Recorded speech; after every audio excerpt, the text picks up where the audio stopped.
Pay scale নিয়ে জামায়াতের প্রস্তাবনায় কোন গ্রেডে কত টাকা বেতন?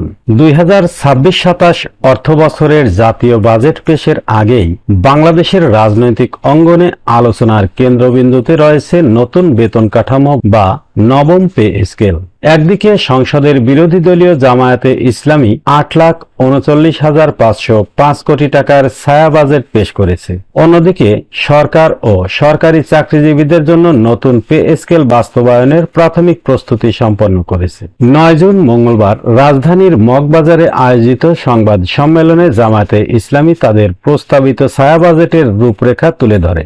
দলটির প্রস্তাবনা অনুযায়ী 10ম থেকে 20তম গ্রেডের কর্মচারীদের জন্য প্রথম বছরেই নতুন স্কেলের শতভাগ মূল বেতন কার্যকর করার সুপারিশ করা হয়েছে। তাদের ভাতার ক্ষেত্রে দ্বিতীয় বছরে শতভাগ বৃদ্ধির প্রস্তাব রয়েছে। প্রথম থেকে নবম গ্রেডের কর্মকর্তাদের মূল বেতন ধাপে ধাপে বৃদ্ধির প্রস্তাব করা হয়েছে। প্রথম বছর 50% এবং দ্বিতীয় বছর বাকি 50% মূল বেতন কার্যকর করার কথা বলা হয়েছে। তাদের পূর্ণাঙ্গ ভাতা কার্যকরের প্রস্তাব রাখা হয়েছে তৃতীয় বছরে। অন্যান্য সুপারিশ: বর্তমান মূল্যস্ফীতির প্রেক্ষিতে টিফিন, যাতায়াত, চিকিৎসা ও শিক্ষা ভাতা পুনর্নির্ধারণের উপর জোর দিয়েছে দলটি। অন্যদিকে আসন্ন বাজেটে সরকারি চাকরিজীবীদের জন্য নতুন নবম পে স্কেল বাস্তবায়নের প্রস্তুতি নিয়েছে সরকার। সংশ্লিষ্ট সূত্রে জানা গেছে, নতুন এই পে স্কেল বাস্তবায়নের লক্ষ্যে 30 থেকে 35 হাজার কোটি টাকা বরাদ্দ রাখার পরিকল্পনা রয়েছে।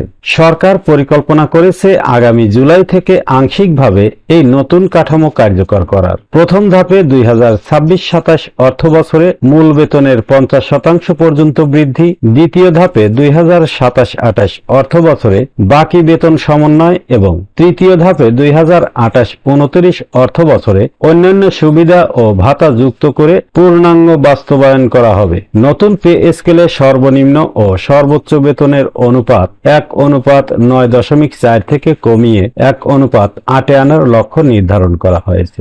সরকারি সূত্র অনুযায়ী প্রস্তাবিত কাঠামোতে বেতনের বড় ধরনের পরিবর্তনের আভাস পাওয়া যাচ্ছে। 20তম গ্রেডে সর্বনিম্ন মূল বেতন 8,220 টাকা থেকে বাড়িয়ে 20,000 টাকা করার প্রস্তাব রয়েছে। প্রথম গ্রেডে সর্বোচ্চ মূল বেতন 78,000 টাকা থেকে বাড়িয়ে 1,60,000 টাকা নির্ধারণের কথা ভাবা হচ্ছে।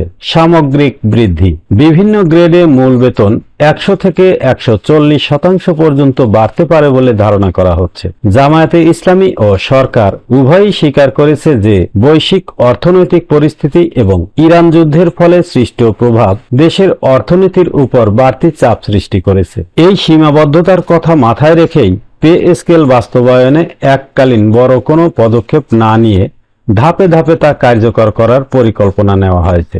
সরকারের প্রধান লক্ষ্য হল রাজস্ব আয়ের সংস্কার এবং অপচয় রোধের মাধ্যমে সরকারি ব্যয় সক্ষমতা বৃদ্ধি করা। এই নতুন বেতন কাঠামো বাস্তবায়ন হলে দীর্ঘ 1 দশকের বেশি সময় ধরে চলা স্থবিরতা কাটিয়ে সরকারি চাকরিজীবীদের জীবনযাত্রায় ইতিবাচক পরিবর্তনের সম্ভাবনা দেখছেন সংশ্লিষ্টরা।